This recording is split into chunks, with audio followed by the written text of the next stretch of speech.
You are listening to Have You Ever Wondered?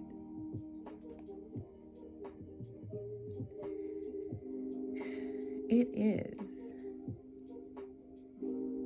Friday,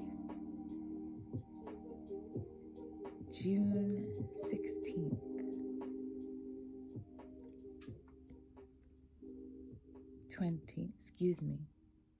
17th. I knew I was going to do that eventually. 2022. I'm Chloe. And today we are in the second part of the episode that I started last week called Debt Slave.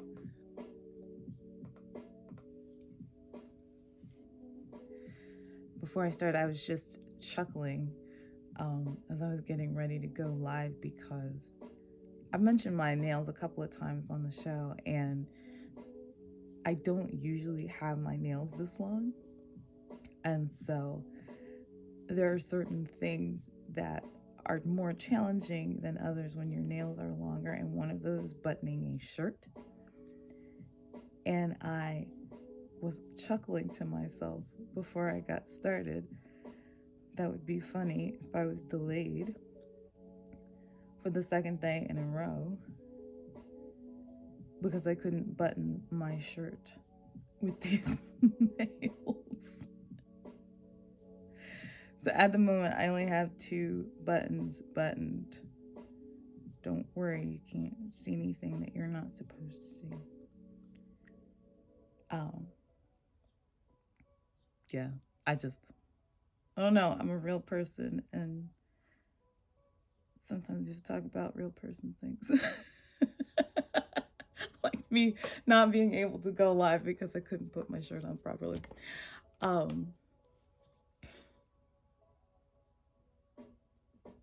In the first quarter of this year, household debt in America rose $266 billion to land at $15.84 trillion, which is $1.7 trillion higher than it was at the end of 2019, right before the pandemic started. And this is all according to a study that was released last month. In a similar study that was tracking the same amount of time, but with global debt, it found that runs $3.3 trillion as of the first quarter of this year, and is now at a record high $305 trillion. Numbers like that hurt my head. And is mostly because of what I mentioned in the first statistic, people in the US, and then additionally, people in China. I mean, other people too, but we're the ones causing a lot of it. Last Friday, we started talking about debt in the first part of Debt Slave, and I mentioned that there's no other way to describe it than a bondage that goes along with being in debt. And I had grown frustrated living under that bondage in 2019, which is the year that I decided to seriously do something about it, more than just like paying one of my credit cards down enough so that I could go to the grocery store.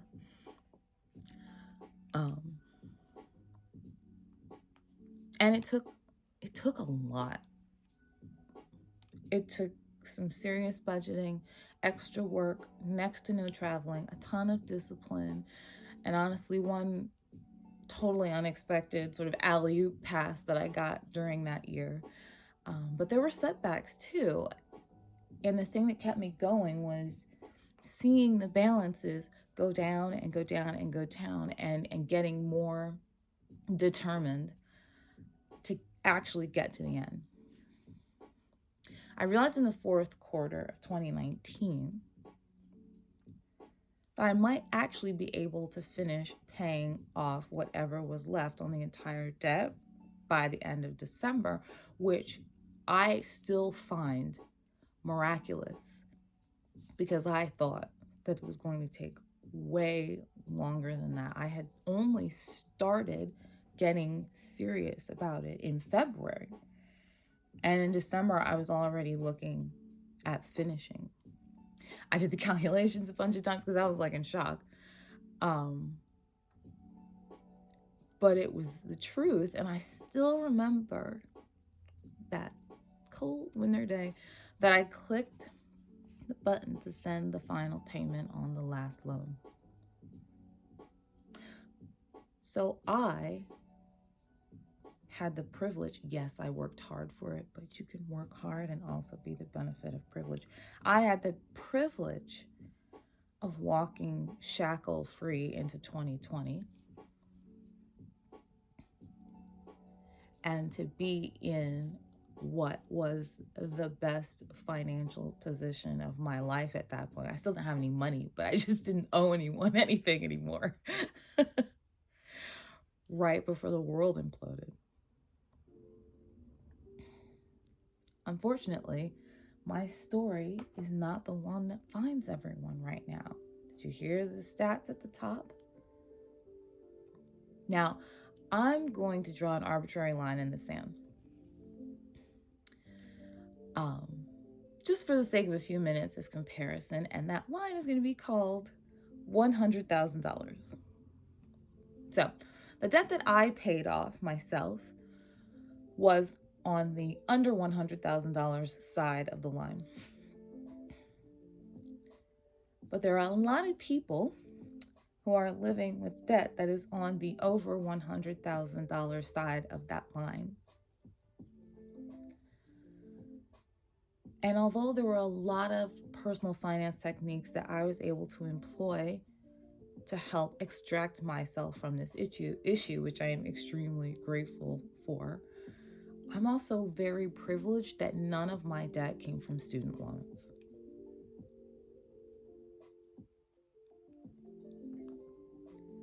Let's keep going with mind-blowing amounts of money. As of last month, in the United States alone, there's $1.7 trillion of student loan debt being held by about 45 million people.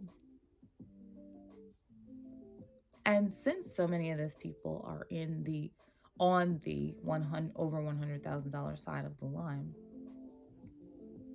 either with their loan by itself or when added to other things that they owe money on. And when you combine that with financial issues that have been caused by the pandemic worldwide, plus income level problems that the United States was already experiencing long before that,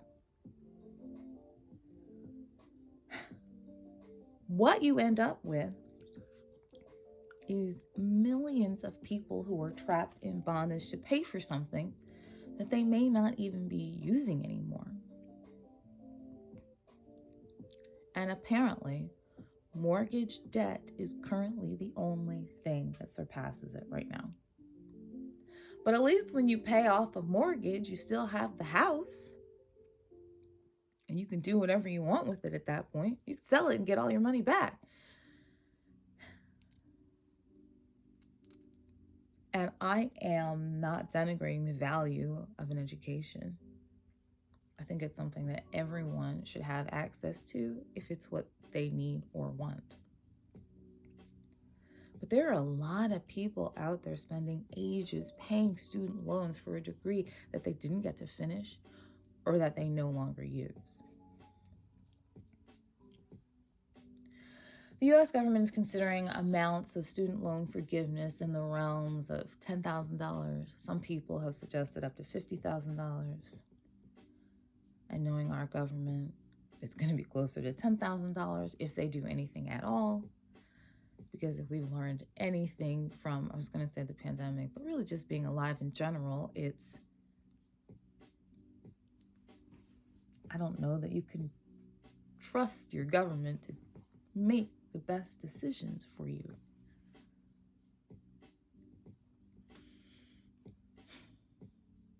And although $10,000 is a lot of money, if you handed it to me, I would take it. When you're staring at $100,000 or more, 10 only feels like a drop in the bucket.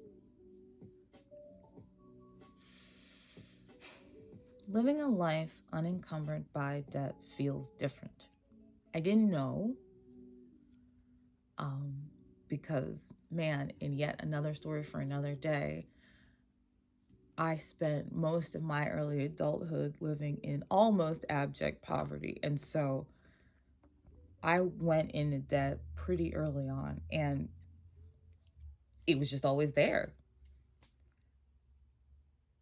And now that it's not there, I'm telling you, it feels different. And so whenever I think about or hear about or read about the number of people who are trapped under student loans or other massive amounts of debt, I get concerned. Because not only is it logistically prohibiting people from moving forward in their lives to make larger financial decisions, like saving for retirement or owning property, it also means that there are millions and millions of people every day walking around with this weight on top of them. Ugh. I remember it, and I'm putting it back on myself in the moment so that I can feel it again. And I don't want people to live like that. You should be able to go through life without feeling like that. And yeah, I've talked to people who have so much student loan debt or other debt in comparison to their income, their salary, their expenses, that they just figure they're never going to pay it off, so they don't even try anymore.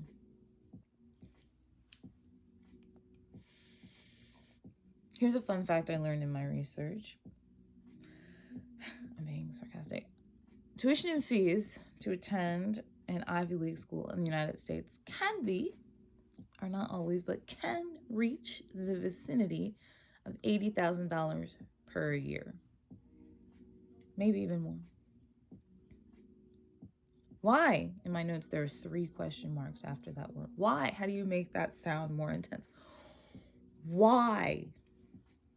I don't have any other comment for that. I'm literally flummoxed by spending that amount of money on an undergrad education. You could potentially spend $250,000 just on an undergrad education. No postgrad, no specialties, no grad school, no doctorate, just freshman through senior year, beer pong and lecture halls. Almost no specialized information. $250,000.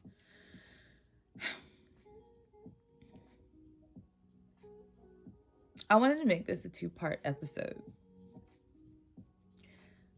But the more and more and more research and reading that I've been doing on this topic and thinking about what a viable and equitable solution to the issue might be, the deeper and deeper and deeper I got into this hole. And that's just me thinking about it, not living it.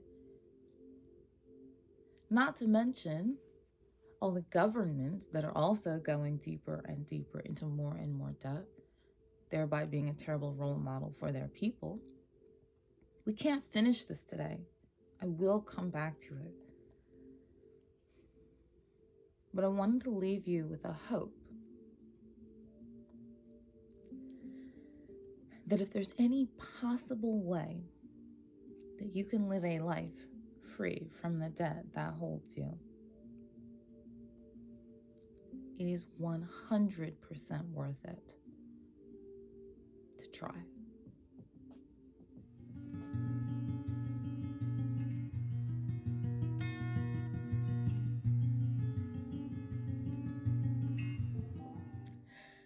I bought a new stylus so that I can do these fades easier, because of course when you have long nails, the other thing you can't do is operate touch screens with your own hand.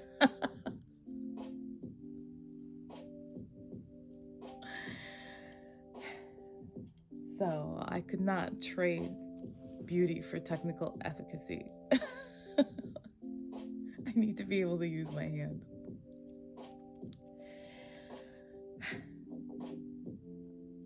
Being in debt of any kind can cause an underlying security that can impede your mental health. And that, of course, can impact the way you conduct yourself, your ability to feel and be successful. And I don't mean money successful, I mean whatever that word means to you. And so for poetry time, I wanted to inject a little confidence in you, whether this is something that you're dealing with or not. Because even if no one else is betting on you, you can always bet on yourself. So I chose a poem by Dorothea Lasky called I Am the Horse.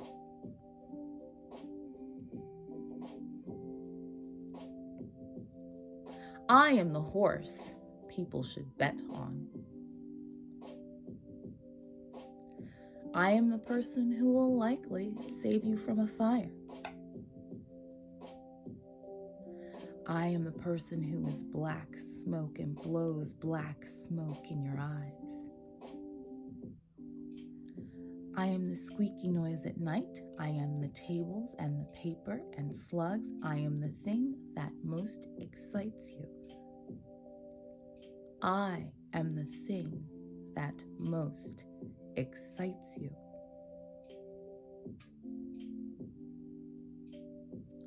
I am the horse that you should bet on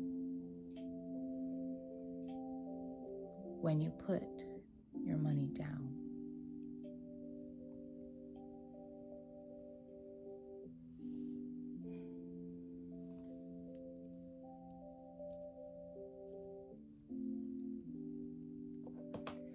Well, here's another one. I know some people work on the weekend. I also work on the weekends. But there's just a finality to a Friday, whether you have a lot going on, working tonight, working tomorrow, there's still a finality. So I will just say we made it to another one, and I feel good about that. I like seeing what you guys are doing out in the world. Man, I just got reminders of some cool stuff that people are doing this weekend right before I came on. Life can be really tough. I am proud of you guys. So have a wonderful weekend. I'm going to try to do the same. And I'll be back on Monday. Thanks so much for being here.